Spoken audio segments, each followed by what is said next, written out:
यो फटाहरू यहाँ धर्रामा आएर यो भिजेर पुरै पानी भिजेर यो कान्छी छोरी नभिज हान्छु मैले नभिज यो पुरै भिजिसक्यो जाडो यस्तो पछि ओ त्यो पनि पुरै जाडोले बुढी चाहिँ अहिले हाल धर्रामा आएको छु काठमाडौँ धरा देखाएको छैन मैले अहिले पुरा बनाएको छ अरे पुरा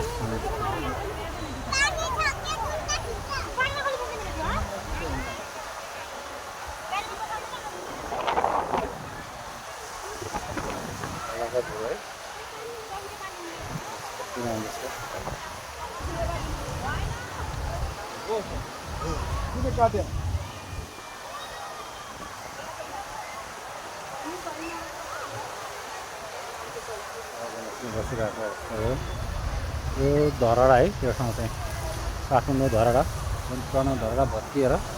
बनाएको छ त्यो उतातिर चाहिँ बिल लागेको चाहिँ त्यो पुरानो तर यो 22 तला छ तर 20 तला चाहिँ माथि जानु पाउँछ काठमाडौँ माथि जानु पाउनुपर्ने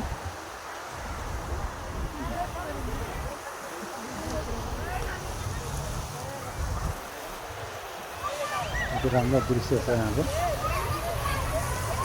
यो मेरो छोरीहरू यो माइली छोरी कान्छी छोरी हेर्नु हेर यहाँ यो कान्छी छोरी यहाँ दुईटै भिजेर